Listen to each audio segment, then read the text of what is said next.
오늘 우리에게 주시는 하나님의 말씀 창세기 15장 1절에서 6절까지 말씀입니다. 자, 15장 말씀은요, 후손에 대한 하나님과 아브라함의 대화가 나타나 보이고 있습니다. 내일 말씀은 땅에 대한 약속에 대한 하나님의 행동이 나타나 있습니다. 자, 오늘 1절 말씀 보면 이후에 이렇게 되어 있는데 좀 더 명확한 표현은 이 일들 후에라고 번역할 수 있습니다. 일들이면 복수지 않습니까? 그러면 어떤 일들일까요?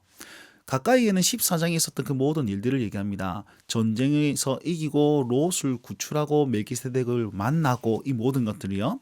더 넓게 의미 보면요. 12장부터 14장 전체의 일들이라고 적용할 수 있습니다. 12장 아브라함을 부르시고 그리고 그 모든 여정들 가운데 그 모든 일들을 종합적으로 해서 그 일들 후에 이렇게 되어 있습니다. 그러면 왜 여기서 단락이 나누어질까요?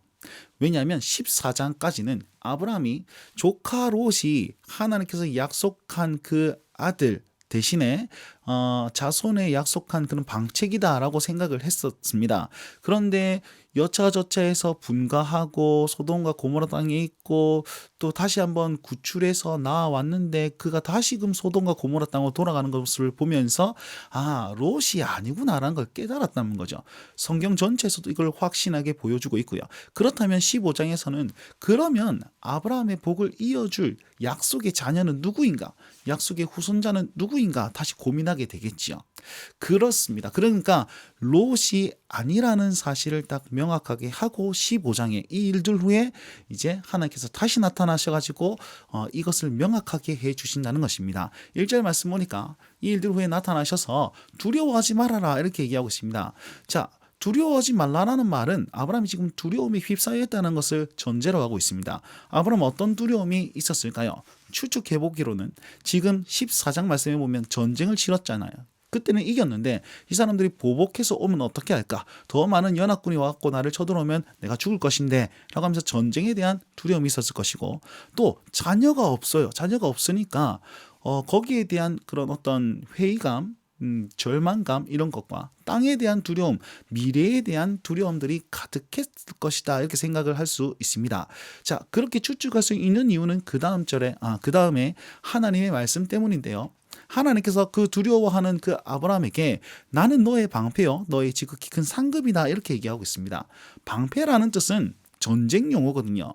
그래서 전쟁 중에 보호하시고 승리를 주시는 하나님이 나다 이렇게 말씀하시고 상급은 무엇입니까? 재산이나 소유, 어떤 물질에 대한 보상에 대한 부분이란 말입니다. 자, 이후에 보시면 계속 상속자다. 그리고 이 땅을 너의 소유로 주겠다. 이렇게 재물에 대한, 재산에 대한 소유에 대해서 계속 나타내 보이고 있다는 것입니다.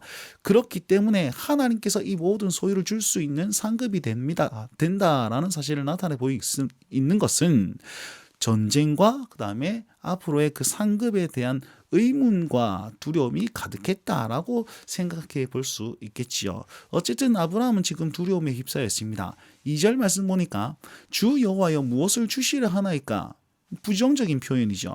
나의 상속자는 이 다메섹 사람 엘리에셀이니이다. 나는 자식이 없사오니 주께서 내게 씨를 주시지 않았습니다. 라고 하면서 부정적인 말들로 계속 얘기하고 있습니다. 두려움의 표현인 것입니다. 자, 이 말씀들을 한마디로 얘기하면 하나님 나에게 뭘 주려고 하십니까? 주셔봤자 나에게는 아무 의미가 없습니다. 왜? 나에게 주신들 내가 많이 가지고 있는들 다메섹 사람에게 다 가버리고 나조차도 그의 소유가 될 것입니다. 이렇게 얘기를 한단 말이에요. 그러니까 부정적이고 다 내려놓고 절망과 낭망한 그런 마음들이 여기서 느껴지게 되겠죠. 보십시오. 나는 너의 방패요 큰 상급이다 그러면 예주님하고 나아가야 되는데 처절하게 다운되어 있고 정말 힘겨워하는 그런 아브라함의 마음을 볼 수가 있습니다. 자, 여기서 보시면요. 하나님께서는 나는 너의 방패요 너는 지극히 큰 상급이다라는 것은 굉장히 소극적으로 네가 이렇게 하면 내가 이렇게 하겠다 이게 아니고요. 굉장히 적극적인 표현입니다. 왜냐하면 여기서 우리나라 말에는 나와 있지 않은데 히브리어에 보면 보소서 주님 나의 상속자는 이 다메섹 사람 엘리에셀 뿐입니다. 자, 보소서 나는 자식이 없습니다. 자, 보소서라는 말이 들어가 있습니다. 그리고 하나님께서는 보라라고 얘기하고 또 보라, 보소서, 보소서, 보라, 보라 이렇게 하면서 하나님께서는 적극적으로 너의 방패가 되고 너의 상급이 될 것이다 라는 사실을 강조하시거든요. 자, 하나님 이런 분이십니다. 나를 그냥 내버려 두고 나 잘 해봐라 라면서 한 걸음 뒤에서 보시는 분이 아니고 적극적으로 내 삶에 들어오셔가지고 자기 역할을 감당하시는 분이 우리 하나님이십니다. 자, 하나님의 말씀을 들으십시오. 하나님의 약속입니다. 보라, 내 몸에서 날 자가 내 상속자가 될 것이다. 이렇게 표현하고 있습니다. 자, 보소서라고 하니까 보라라고 답변하고 있죠. 자, 그러면서 5절 말씀에 무별을 셀 수 있나 보라 이렇게 얘기하고 내 자손이 이와 같으리라. 자, 이 말은요.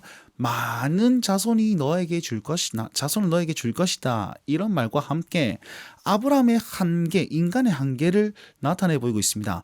별을 셀 수 있나 네가 세어보라. 저는 다 못 세는데요. 근데 나는 별을 다 센다. 왜요? 창조주이시기 때문에. 어제 말씀 보시면 아브라함이 그렇게 고백했단 말이에요. 하나님은 창조주이십니다. 멜기세덱이 하나님이 창조주이심을 나타내 보이셨단 말이에요. 그만큼 창조주 하나님은 별을 다 셀 수 있는데 너는 못 세잖아. 내가 하면 된다. 이렇게 얘기한 거예요. 그래서 이 고백 속에는, 이 말씀 속에는 아브라함의 한계가 있지만 하나님의 능력이 나타나 보일 것이다 라는 그런 확신에 찬 그런 메시지가 여기 들어있다는 것입니다. 자, 낭망하고 절망했던 그 아브라함의 마음속에 하나님께서 적극적으로 들어오셔가지고 강한 확신을 주셨습니다. 그러니까 아브라함의 고백이 어떤지 보십시오. 6절 말씀입니다. 아브라함이 여호와를 믿으니 여호와께서 이를 그의 의로 여기셨다는 겁니다. 이게 중요합니다. 여러분, 우리는 날마다 낭망에 있고 날마다 절망이 있습니다. 근데 하나님 말씀이 탁 주셨는데 아이고 이게 더 큰 거예요. 그러니까 하나님 말씀을 받아들일 수가 없고 받아들여지지가 않습니다. 근데 아브라함은 그렇지 않습니다. 절망 가운데 낭만 가운데 여호와를 믿었다 그랬습니다. 이제 여호와를 믿었다 아니고요. 과거에 믿었는데 이 믿다라는 단어는 신뢰하다는 말도 같이 할 수 있습니다. 그래서 여호와를 다시금 신뢰하는 그런 행동을 했다라는 것입니다. 자, 여호와를 다시금 신뢰하니까 여호와께서는 이것을 보면서 그를 의롭게 여기시다. 도덕적인 의가 아닙니다.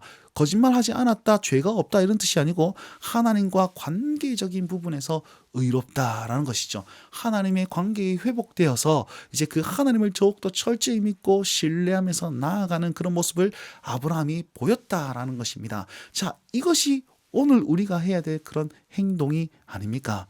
오늘도 여전히 절망 가운데 소망 없는 이 세상이 살아가고 있을지 모르겠습니다. 그러나 하나님께서는 여전히 오늘 나에게도 말씀하셨습니다. 내가 너의 방패가 되어줄게. 내가 너의 상급이 되어줄게. 하나님 웃잡니까? 웃잡니까? 보소서, 보소서. 야, 봐라, 봐라. 확신 있게 내가 여기 있다라고 말씀하시지 않습니까?